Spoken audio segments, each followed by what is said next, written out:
Hey y'all, welcome to Decisions Outdoors.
Hey, welcome. Today's episode has us back in West Virginia for the first half, then back to Wisconsin.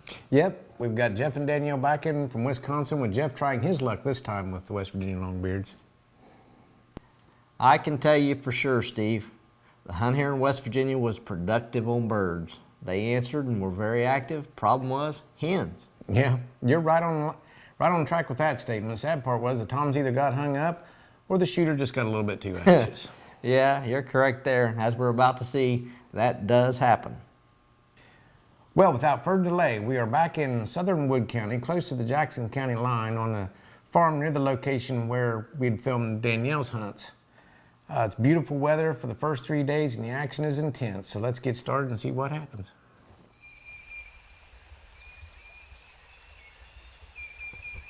All right, it's the first morning we got in here in our location, and we're all set up. So we're going to sit here till about daylight.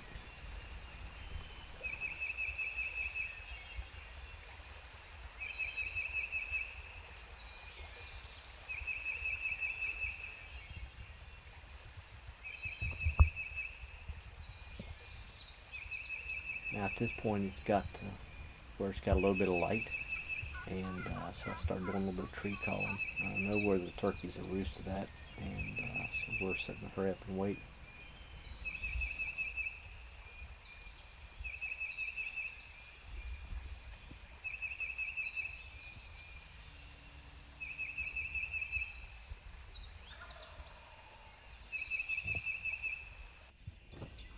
At this point, I start doing some cutting and some yelping, and I get him to gobble.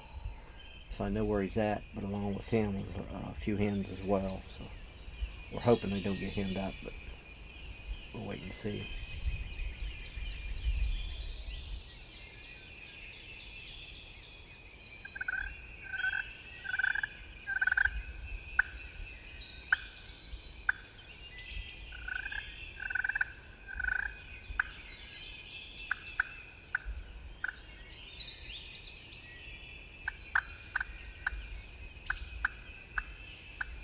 Now at this point we're about 45 minutes to an hour into this hunt, and I've got him to gobble 4 or 5 times, but as much as we think he's coming, we're just not sure.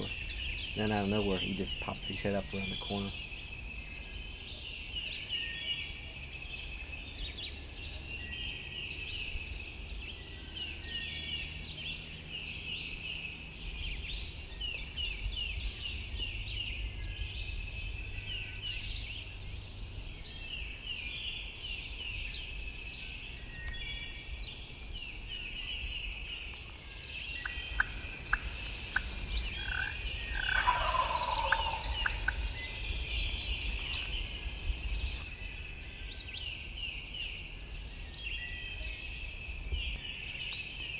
He sits here for probably 35 to 40 minutes, strutting back and forth.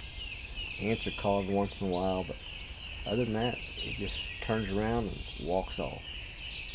And after that, this hunt was over because he wasn't coming. This segment is brought to you by Central Florida Sportsman, our one-stop for alligator, turkeys, hogs, and Central Florida. Give Joe a call. He will put you on the critters. By Garmin, our first choice for all our second and third camera angle needs.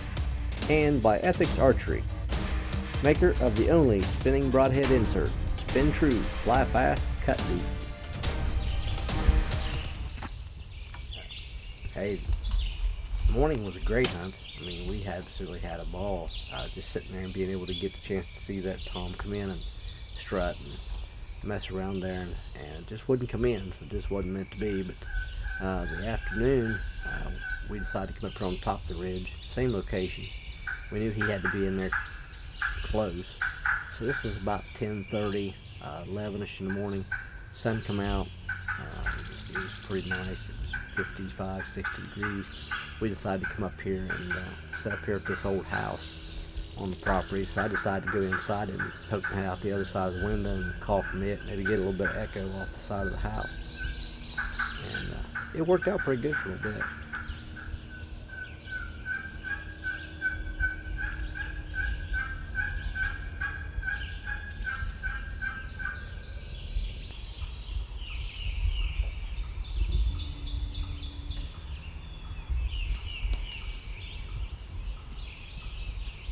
Now, after sitting here and called for a little bit, couldn't get anything to gobble, no answers. Thought for sure he had to still be there. I mean, even though he was henned up early in the morning, thought maybe he'd come back out. So we popped back out and decided to take a break sitting on a picnic shelter.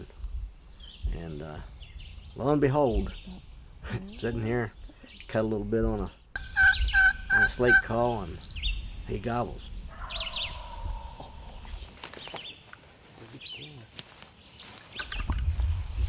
Now you can tell, he gobbles, startles us all, so we all jump up because he's at the bottom where we had been at. So I thought, man, it's only about 50 yards to the bottom of this little sloped ridge. So we decided we were going to sit up at the top and see if he'll come on up and show his head.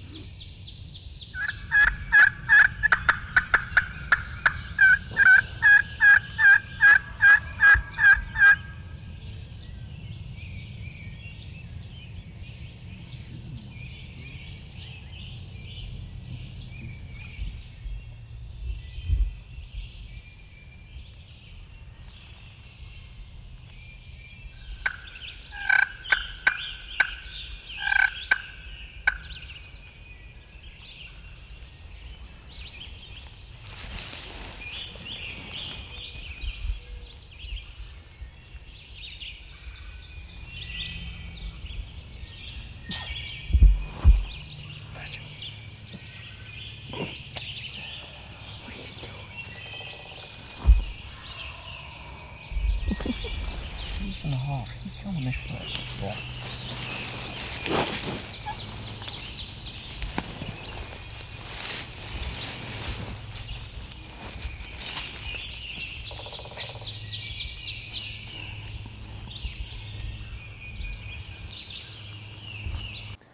Well, you know, day one was exciting.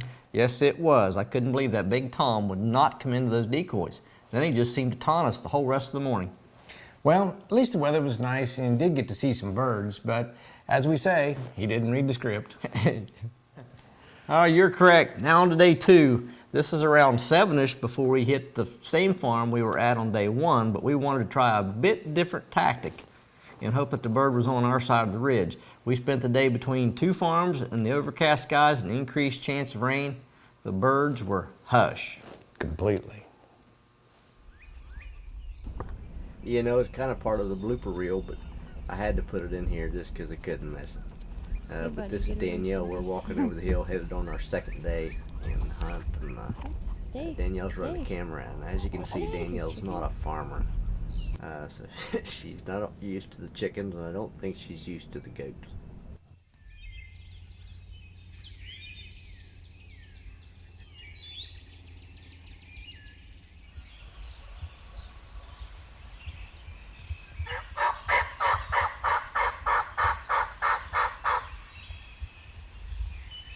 Well, as you can see, day 2 started out a little slow.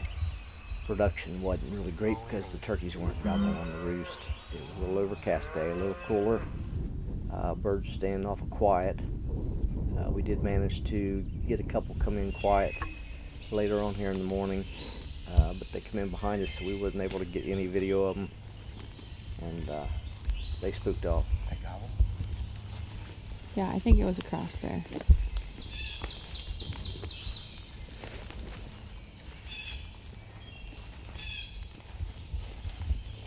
It's weird. See that tree that has no leaves on the very point? I think that's where he was at. He sounded, you could hear him. But you know, it sounded one time we couldn't tell if he was down bottom on the other side.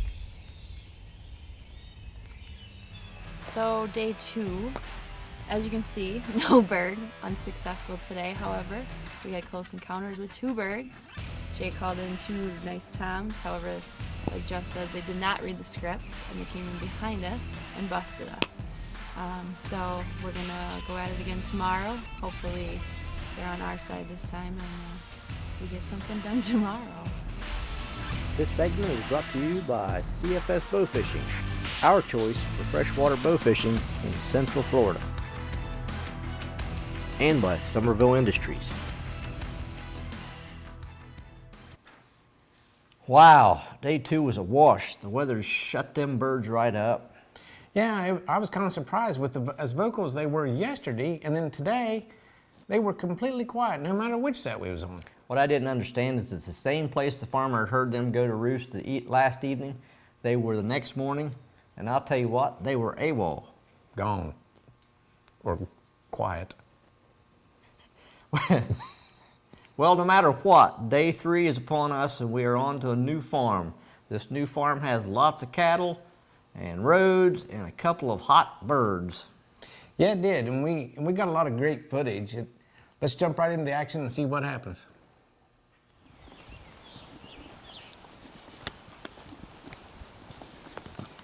Hey, day 3 started out pretty nice.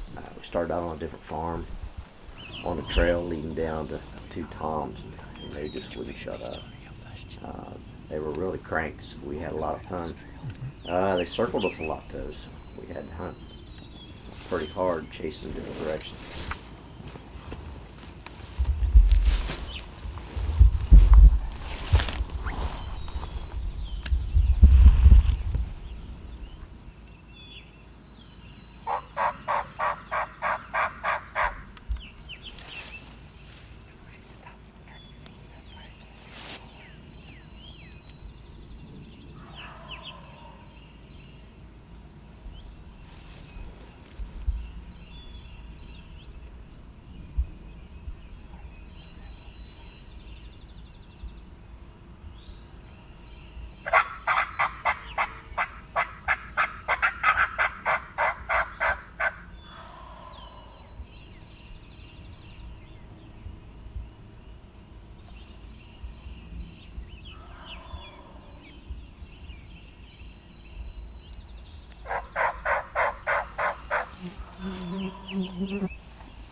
We finally got these birds dialed into where we knew they were at. They'd circled around to a field, and so we managed to get down to a fence line or a fence row, and so we set up and we started to call, and then they definitely were hot. They were coming. But as they come in, there was a creek, and they had to cross the creek.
Now at this point, these birds crossed the creek, but they went the opposite direction in which we thought they were. The problem was we couldn't move, so the camera positions were stuck where we were at. We couldn't move because they were coming in behind us in a different location behind the fence instead of around the front of the fence where we expected them to come, which typically happens with turkey hunting. They never follow the script.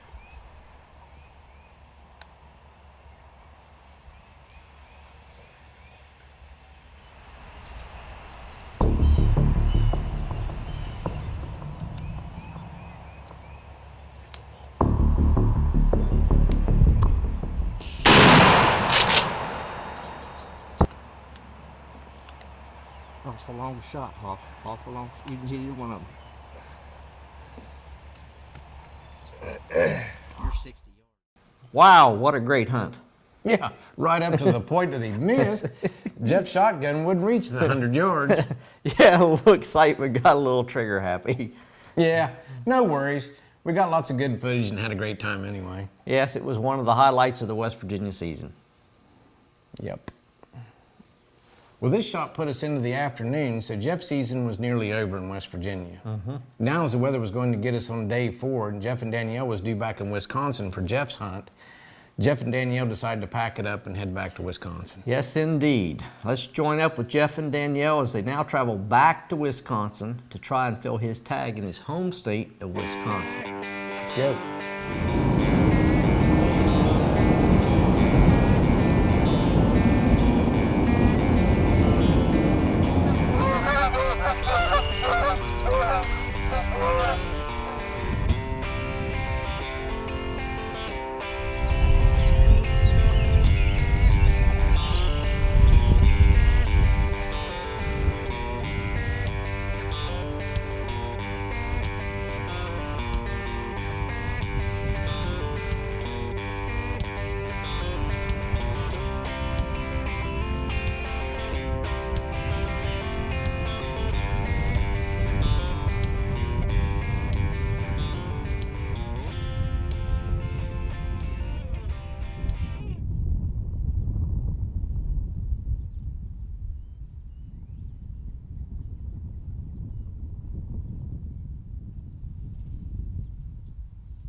Tom out here.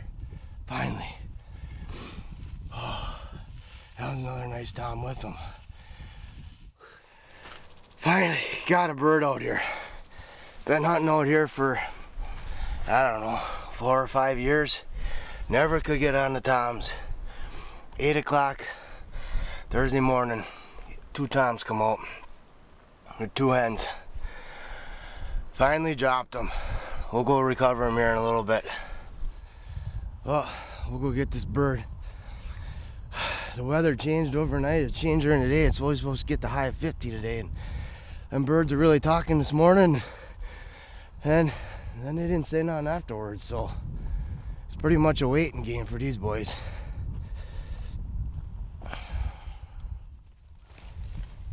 So here he is.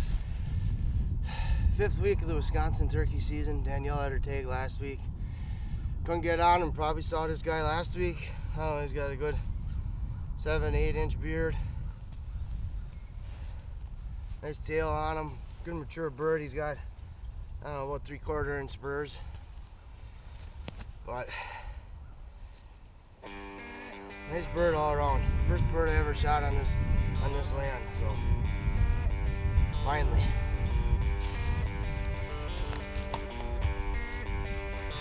Hey, what a great hunt. Although we weren't able to get Jeff a bird in West Virginia, we were very happy to find out that he got it done in Wisconsin. Jeff did an outstanding job in getting that bird into shotgun range and then putting the crack on the old noggin.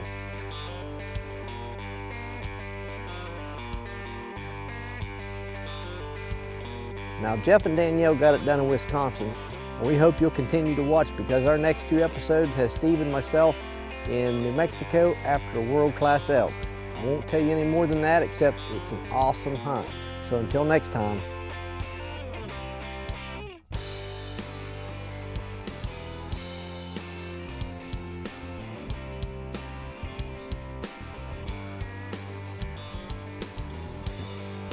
We want to once again thank our fine product sponsors.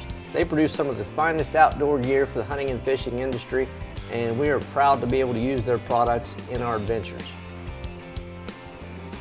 Twister Knock by Hunting Revolution. Ethics Archery. Spinning Insert. Spin true, fly fast, cut deep. And by Big Game Gut Glove. Scentlock Enforcer. Garmin Verb XE. Huck Performance Fishing Apparel. And by these other fine sponsors. Hey, on behalf of the Decisions Outdoors crew, I want to say thank you for watching. We strive to first and foremost always have fun and enjoy the outdoors. You can follow us on Facebook, Twitter, and our website. We have many more episodes to show you and have many more adventures to come. So we hope you will travel with us for what we call here the hereafter, because every adventure has something worth hereafter. So until next time, in the woods, on the water, and everything in between. What you want to do?